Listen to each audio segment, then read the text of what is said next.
आज भक्ति और भगवान के बीच में संघर्ष जब होता है, क्योंकि भक्त चुनना है, भक्त दुनिया को चुनना है या फिर भगवान को। आप एक ट्रेन यात्रा कर रहे हैं, आप पहली भी ट्रेन यात्रा करके आए हैं, जहां से आपने टिकट ले लिया है और टिकट लेकर के आपकी यात्रा पूरी हो जाएगी और फिर आप दूसरे ट्रेन पर बैठेंगे कि आपको दूसरा टिकट लेना पड़ेगा। आप दुनिया के पहले जीवन नैया पार करके और ये माया मोह में उलझ करके आपने दूसरी बार मानव जीवन धारण किया है। आप आकर के फिर से उसी माया में उलझ गए हैं, आप उसी माया में उलझे थे और आप काम काज में फिर से उसी में लीन रहेंगे, तो फिर से आपको ट्रेन में दूसरी में टिकट लेकर के फिर से आपको दूसरी जगह पहुंचा दिया जाएगा। आपके मानव जीवन की भक्ति की धरोहर पूरी नहीं हो पाएगी। आप क्या करना चाहते हैं? सबसे ज्यादा महत्वपूर्ण है जीवन में भक्ति, दान और सेवा। भक्ति, दान, सेवा जिसके हृदय और मस्तक में और जिसके खाते में उतर गया, वो मानव जीवन से बार बार जन्म और बार बार मरने के नाना प्रकार के संकट से छूट करके और उसका उद्धार हो जाता है। भगवान विष्णु और गुरुदेव की मीटिंग में यह प्रस्ताव जारी हुआ है कि भक्त अपने आते हैं दरबार में, हाजिरी लगाते हैं और फिर सत्संग के लिए बोला जाता है, सत्संग मनमानी करते हैं। नहीं, आकर यही करना है, हम जन्म लेके आए और हम काम काज घर गृहस्थी का निभाया, फिर मर गए, नहीं हम फिर आए थे, फिर जन्म लिए, माँ के उदर में पहुंच गए थे, फिर आए, फिर मर गए, फिर जन्म ले लिए। आप यही करने के लिए हैं, यही करते रहेंगे, आपको क्या लाभ मिलेगा? आप दरबार में सत्संग में कभी गए, जैसे आपने एक दिन रोटी खा ली और 4 दिन भूखे रहे, तो आपका रोटी एक दिन की क्या काम आएगी? आपने जाकर के एक दिन भजन कर लिया और 15 दिन आपने भजन में ताला मार दिया, आपको क्या मिलेगा? आपका एक दिन किसी भिक्षुक भिखारी के लिए आपने भिक्षा डाल दी और 4 दिनों से फटकार दिया आपको क्या मिलेगा? आपने जो दान किया विफल हो गया आपका। आपकी जो व्यवस्था है, ये व्यवस्था आपको वही के वही रखनी पड़ी है।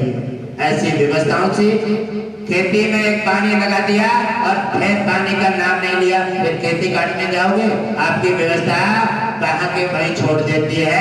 इसलिए मानव जीवन अधूरा हो गया है। इसलिए व्यक्ति अपने समस्याओं से छूट नहीं पा रहा है, अपने घर परिवार में खुशियों को नहीं ला पा रहा है। ये कारण यही है कि मानव को माया पकड़ लेती है और झंझोर करके डाल देती है। जब घर जाता है तो घर में लीन हो जाता है, जब गुरु के पास जाता है तो कहता है बात तो सही कह रही है, जब तक कोई काम का नियम नहीं करोगे तब तक आपको फल कहाँ से मिल जाए। तो आप यहाँ आते हैं तो यहाँ की बात समझ लेते हैं और जब घर पहुंच जाते हैं तो घर की बात समझ लेते हैं। घर की गंगा में पहुंचे तो वहां डोका लगाने लगे और गुरु गंगा ज्ञान सागर में आ गए तो जहां डोका लगाने लगे उससे कोई लाभ नहीं होगा। जब तक कोई नियम और सिस्टम हमारा काम काज का जब तक माध्यम नहीं बनेगा, जब तक निश्चय खड़ा नहीं होगा और जब तक नियम नहीं बनेगा, जब तक तुम्हारे हृदय में उस चीज का खाता नहीं खुलेगा, तब तक कोई काम नहीं करेगा। भगवान विष्णु ने और गुरुदेव ने मीटिंग के अवसर पर कहा, नाथ लगातार हम प्रयास करते हैं, दरबार में भी सत्संग में भी हर जगह प्रयास करते हैं कि आप पूरे महीना अगर काम करें और 4 दिन सत्संग के अवश्य निकालें, लेकिन न जाने मानव घूम करके फिर वहीं पहुंच जाता है। तो भगवान विष्णु कहते हैं, गुरुदेव मानव के हमेशा हर युग में यही दिशा नहीं है, इसी दिशा से भक्त कोई बन पाया। अरे सतयुग में, द्वापर और त्रेता में, अरे किसी अवतार में आए भगवान विष्णु तो भक्त बहुत कम बन पाए।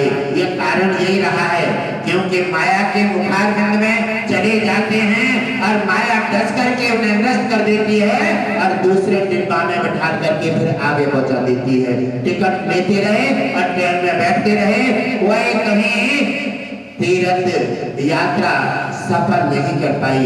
इसलिए कोई भी दरबार में आना, कोई भी सत्संग जाना, कोई दान सेवा करना और कोई भी भक्ति मार्ग में जब तक भाव के साथ, लगन के साथ और जिम्मेवारी के साथ काम नहीं करोगे तब तक ना कुछ मिला है ना कुछ मिलेगा।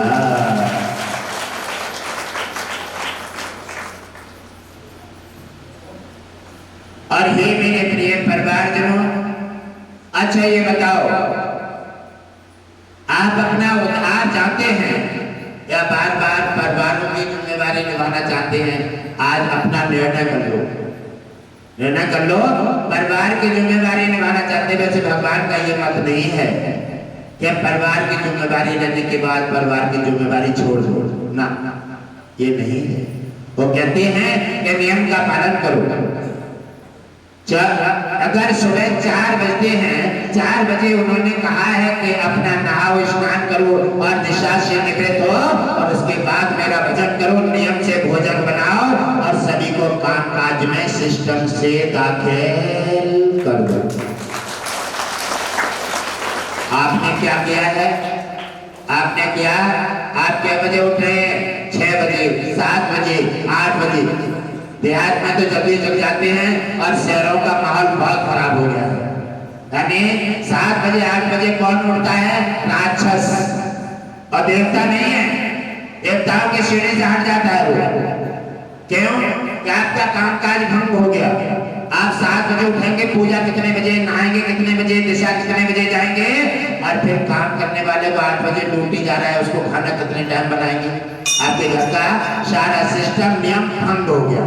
और आपका पहले सुबह जो सिस्टम खराब हो जाए, आपका वो सिस्टम 1 महीना तक रपटाएगा। एक बात कोई घर में उठ जाए, एक लड़ पड़े तो फिर पूरे महीना उसका सिस्टम आपका बिगड़ता रहेगा। आप कामकाज क्या चलाएंगे? आप 7 बजे जगे और 7 बजे जग करके आप कामकाज करेंगे, खाना बनाएंगे या पूजा करेंगे? ये आपने क्या काम किया? लग जा भाजे, हाथ धोए तो धोए ले और खाना बनाओ, नसी दो और ड्यूटी करने वालों को खिला दिया। आपने सारा का सारा प्लान चौपट कर दिया। नियम कौन बिगाड़ता है? आप लोग। आप लोगों ने सारा प्लान चौपट कर दिया। जब पैसे बिना नहाए, बिना पूजा, बिना भोग के आप उन्हें खाना खिला दोगे तो उनकी बुद्धि तो गोबर बनी जाएगी। क्या होगा? आपने कोई कामकाज सिस्टम में नहीं किया। भगवान क्या कहते हैं? उनका नियम क्या है? वेदों का नियम क्या है? रामायण का नियम क्या है? गीता का नियम क्या है? कि आप सुबह 4 बजे जगिए और 4 बजे जा करके नियम के साथ नहाइए और भगवान की पूजा कीजिए, नहा धो करके खाना बनाइए, खाना बना करके भोग लगाइए और भोग लगा करके सभी खाने में अर्पित कर दीजिए और तब अपने स्वामी बच्चों को बड़े प्रेम के साथ भोजन खिला करके और टिफिन लगा दीजिए और टाइम से उन्हें ड्यूटी को निकाल दीजिए। भगवान के भोग लगे को जब वो प्रसाद पा करके जाएंगे तब उन्हें जब जाएंगे ना तब कोई मिलेगा, साहब आ गए, हम बड़ी देर से बैठे हैं। उन्होंने जेब में हाथ डालो और साहब को खुश करने के लिए 500 का नोट दे दिया। साहब जल्दी काम कर देंगे। लेकिन साहब भगवान के भोग लगा हुआ प्रसाद लक्ष्मी का घर की शिक्षा लेके गए हैं। क्या किसी को दुखाना नहीं चाहिए? अगर दुखोगे तो फिर तुम भी दुखाए जाओगे और किसी को रुलाओगे तो तुम भी रुलाई जाओगे। ये कोई भी, इसमें कोई भी संविधान में कोई समझौता नहीं है। चाहे साधु हो, चाहे गृहस्थ हो और चाहे कोई भी राजा हो, कोई भी हो, जो जैसा करेगा उसको वो भरना पड़ेगा। इसका कोई समझौता नहीं। अब जाकर के 500 का नोट निकाला हमने काम के लिए, क्योंकि ये काम करके 1000 रुपया हमने पैदा कर लिए। क्यों?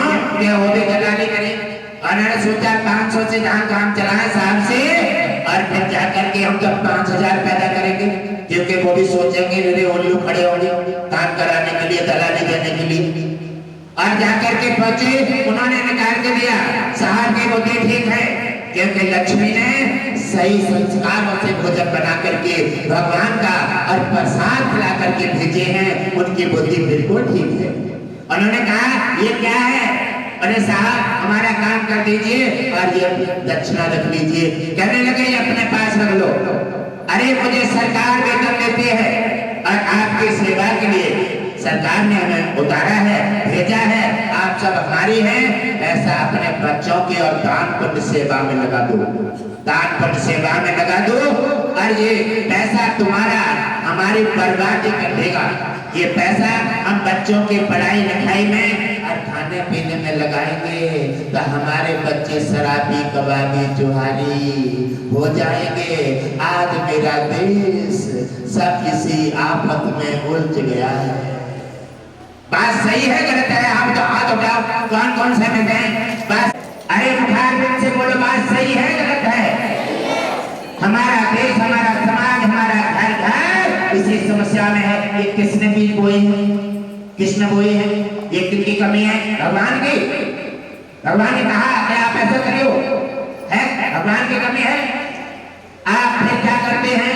लड़का शराबी हो गया, लड़का जुहारी हो गया, तो आप नौतिन के पास लूटते हैं। जो धन बचा वो आपने नौतों को दे दिया, फिर मुर्गा बकरा चढ़ाने में लगा दिया आपने बबूल से उतर करके और बेरिया पे कर दिया। क्या कार्य किसने किए हैं? भगवान ने कहा था आपसे किसी अपराध करने की, कहा था? बताओ किसी सिंह ने कहा हो? नहीं कहा था ना। और फिर क्या कहते हैं? चलते हैं नगर से और कोई देवी जा रही है, देवता जा रहा है, कोई भक्त जा रहा है, कहाँ जा रहे हो?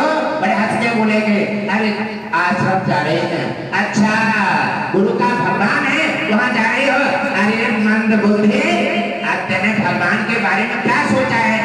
अरे गुरु भगवान नहीं है, भगवान के बाप है। अरे गुरु के बिना आज तक किसी ने इतिहास उठा के देखो, आज तक गुरु के बिना किसी ने भगवान को प्राप्त न कर पाया है और ना कर पाएगा। अब भगवान जो गुरु है वो इतिहास है, लेकिन गुरु के बिना मार्ग बताए क्या है? ये डिब्बा है, डिब्बा। डिब्बा किसी का नहीं लो खाली है।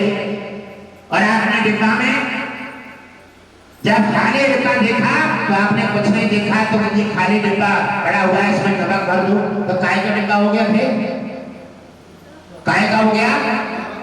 नमक का हो गया ना। अब आपने एक डिब्बा खाली देखा, उसमें दूध भर दिया, काय का डिब्बा हो गया? दूध का। आपने देखा दूसरा डिब्बा तो उसमें पानी भर दिया, काय का डिब्बा हो गया? पानी का। ये सब भगवान ने नहीं किया, क्योंकि तुम उसके बारे में जानते नहीं हो, इसलिए तुम्हें आवश्यकता है गुरु की। बिना गुरु के बताए रास्ते के भगवान भी तरस गए, इसलिए भगवान कहते हैं कि गुरु साधु और साधु महापुरुष और गुरुओं पर जो लांछन लगाते हैं और उनके प्रति व्यवहार करते हैं, उनके लिए विनाश करने के लिए बार बार धरा पर अवतार लेते हैं। अवतार लेकर के मलबा हटा करके और साधु संतों का मान बढ़ा करके और फिर से हम वापस चले जाते हैं। तो ये सब किसने किया है? आप लोगों ने। उन्होंने दक्षिणा नहीं की। नहीं, क्यों? ये किनका सहयोग है? ये किनका सहयोग है? लक्ष्मियों का। आपने सही समय से उठ करके सही समय का सदुपयोग किया, खाना टाइम से बनाया, नहाए और भोग लगाया भगवान का, प्रसाद खिला करके भेजे, तो तुम्हारे स्वामी भी सद्बुद्धि भगवान ने दी थी, तब वो दलाली से हट गए, दलाली से हट गए, रिश्वत से हट गए और नाना प्रकार से उन्होंने कहा कि मुझे पसीना की कमाई से संतान को सींचना चाहिए, मुझे ईश्वर और सरकार मुझे वेतन देती है, उसी में मुझे सीमित रहना चाहिए, और जो हमारा की कमाई से संतान को पढ़ाएगा लिखाएगा, सोचेगा ये फीस का काम चल जाएगा, क्यों न ले लो। फीस का काम नहीं चला, ये बर्बादी का पेड़ लग गया। किसी से दुखा करके पैसे लोगे, किसी को सताओगे, किसी गरीब की पैर तोड़ोगे, किसी का पेड़ काटोगे और किसी के साथ में अनचाही करोगे, तो समझ लो तुम्हारा भला नहीं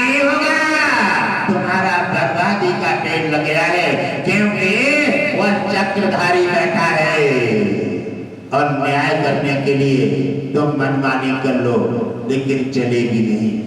आखिर क्या है? तुम्हारे करने का फल स्वतः तुम्हारे को लगातार टॉर्चर कर रहा है, लगातार तुम्हें घबरा रहा है, लगातार तुम पे प्रहार कर रहा है, लेकिन फिर भी आंखें बंद किए हुए अंधे हो गए हैं। क्या सोचते हैं कि हम पर किसी ने करा दिए हैं। वाह, यानी अपनी बात को सोच करके कहां पहुंच गए कि हम पर किसी ने करा दिए हैं, और करा देने के उतारने के लिए जो भी पैसा बचा वो सब नौते भरारों को लुटा दिया, यानी बच्चों के हाथों में कटोरा दे दिया।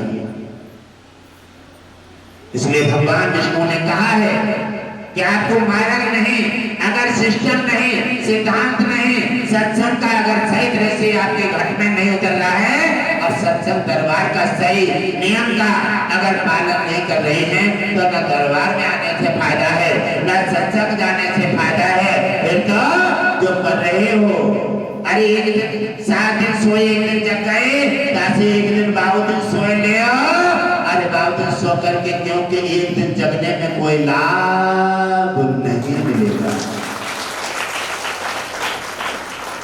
इसलिए भगवान ने नियम किए हैं कि तुम्हारे घर में कोई शराबी बने। उन्होंने सारे आचार विचार नीति नियम मर्यादा आपको दे करके भेजे हैं, और भगवान बनाकर धरती पर आपको भेज देता है, फिर गुरु का संचालन करता है, और गुरु के लिए फिर तुम्हें चलाने के लिए, शिक्षा देने के लिए, मार्ग देने के लिए, गलत रास्ता से हटाने के लिए सत्संग दरबार और नाना प्रकार के वेद और ग्रंथ की स्थापना की है, लेकिन उनसे तुम्हें कोई मतलब है ना। देखा दर्द हो रहा है, और जाकर के गुरु के पास पहुंचे और उन्होंने कले दे और दर्द बंद होगा, तो फिर कोई मतलब ना है। गुरु ने हाजिरी लगा दी, फिर हाजिरी नहीं लगाई क्योंकि आपका काम निकल गया, काम नहीं निकला है, ये बर्बादी है। इसलिए भगवान ने कहा है कि भक्तों के हृदय में उतारिए। ये माया ने ऐसा नाना प्रकार से ड्रामा करके साधु संत महापुरुषों को, अरे माया की रचनाएं तुम्हें नचाने के लिए, तुम्हें आडंबर में फांसने के लिए, तुम्हें संकट के दरवाजे पर पहुंचाने के लिए हुई है, लेकिन आपको माया से हटाने के लिए गुरुदेव की तो रचना हुई है। आप गुरुदेव की बात को जिन्होंने माना है, वो सारे संकट से छूट करके और भवसागर पार चले गए, इतिहासों में नाम आया, और भगवान विष्णु की कृपा से अपना बार बार जन्मना, बार बार मरना, इससे भी छुटकारा लेकर के और इतिहासों में नाम दर्ज करके अपना कल्याण कर गए।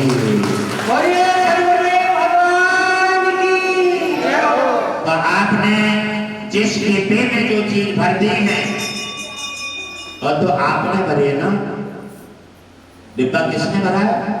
आपने भरे ना। संकट कहां जाएगा फिर? आप अपने दरवाजे का कूड़ा दूसरे के दरवाजे पे जल्दी जग जाओ, झाड़ू मार के दूसरे के दरवाजे में कर दो, और वो जगेगा नहीं, वो झाड़ू मारेगा तुम्हारे दरवाजे में कर दो। ये काम अच्छे हैं? अपने दरवाजे का कूड़ा, अपना मलबा, अपना संकट, अपनी गरीबी स्वयं हटाने का काम करो। वो कैसे हटेंगे? गरीबी हटाने का मेन मकसद क्या है, कैसे हटेंगे, ये भी गुरुदेव बार बार बताएं, लेकिन आप लोग समझते नहीं हैं क्या किया।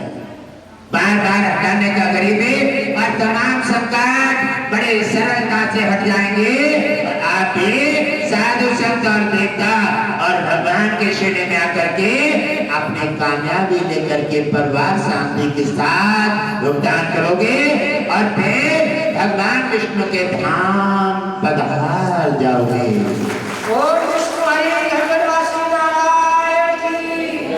उसमें महत्वपूर्ण जो है 3 चीजें हैं, जिनको अग्नि जला नहीं सकती, हवा उड़ा नहीं सकती, चोर लूट नहीं सकता, और अग्नि जला नहीं सकती, कुछ हो नहीं सकता, काल उसे खा नहीं सकता।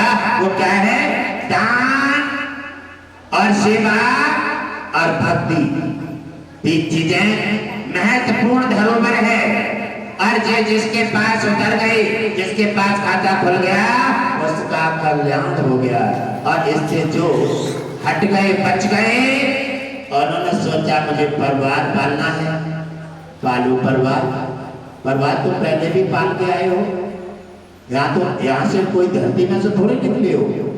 सब यीशु ने वहां भी परिवार पाला हुआ, वहां से शरीर छोड़ा, वहां से आए, दूसरे यहाँ पर आ गए, आप फिर यहाँ से छोड़ोगे, फिर तीसरी जगह चले जाओगे। कोई मछली बनेगा, कोई मुर्गा बनेगा, कोई कबूतर बनेगा, कोई तीतुर बनेगा। क्यों? ये 84 लाख नरक योनि है। इन योनियों में भगवान विष्णु ने आपको बार बार दाखिल किए हैं कर्म के अनुसार। ये तो डिब्बा है, डिब्बा केवल डिब्बा आया है, भगवान ने आपको डिब्बा के वहां दाखिल किया है। आपने डिब्बा में काका भर दो, शराब वालों ने शराब भर दी तो डिब्बा शराब का हो गया, दही वालों ने दही भर दिया, डिब्बा दही का हो गया, मीठे वालों ने मीठा भर दिया तो डिब्बा मीठे का हो गया, छिलका वाले ने छिलका भर दिया, छिलका का हो गया। किसको क्या पसंद है वो आप भर रहे हैं और आरोप किन पे लगा रहे हैं?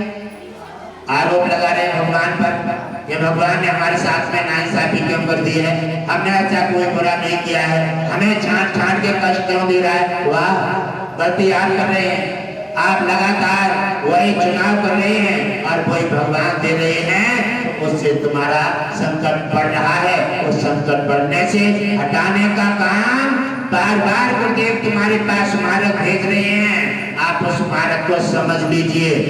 महाराज हटेगा, सारे संकट का आहार बना देगा। वो एक ही मार्ग है, दान, भक्ति और सेवा। दान, भक्ति, सेवा की धरोहर और पूंजी जिसने बना दी, जिसने गुरु की वाणी को समझ लिया, सत्संग में आ जाओ तो सत्संगी हो जाओ। सत्संग मन लगाकर सुनो और जो बताए जाए और नियम का पालन करो। दरबार में आ जाओ तो दरबार में भाव के साथ बैठो। ये नहीं है दरबार में शरीर बैठो है तुम घर पर बैठे हो, कोई तारीख के चक्कर में, भैंसिया के चक्कर में है, तो कोई ड्यूटी के चक्कर में है। नहीं, ये यहाँ दरबार में हो रहा है, ये वहाँ नहीं होता है। ये कब आचेत होता है? भगवान विष्णु कहते हैं कि ये कब इनसे अधिकार कब छीन लिए जाते हैं, जब इस शरीर में प्राण बखेरू नहीं रहते। क्योंकि मुर्गा के पास कोई चिंता नहीं होता, ना वह ड्यूटी की चिंता है, ना भैंसिया दूध देने की चिंता है, ना कोई घर परिवार संभालने की चिंता है और ना कोई डाको लौटने की चिंता है। मुर्दा सोचेगा? मुर्दा के पास कोई क्षमता है? क्योंकि वो अचेत है। भगवान विष्णु कहते हैं कि दुनिया जब नहीं मानते हैं, जब इनमें पटका लगता है, इसलिए अचेत करके आजाद कर दिया जाता है। तो हाथ फैलाए पड़े हैं, कहाँ डाल दिया वहां पड़े हैं, फिर इन्हें कोई घर परिवार की चिंता नहीं है। इसलिए इनको अगर ऐसे पर ही अगर परमात्मा मौजूद है और ऐसी व्यवस्था में भगवान विष्णु का चिंतन करेंगे, दान पुण्य सेवा में समर्पित रहेंगे, ये धरोहर आपकी पर्याप्त हो जाएगी। गुरु कृपा से आपको यहाँ भी सुख मिलेगा, संकट स्वतः ही भाग जाएंगे, बीमारी अपने आप स्वतः नष्ट हो जाएगी और भक्ति आपके हृदय में स्थान ले लेगी, ज्ञान तैयार हो जाएगा और ईश्वर की कृपा हो जाएगी। उसी से तुम्हारा कल्याण हो।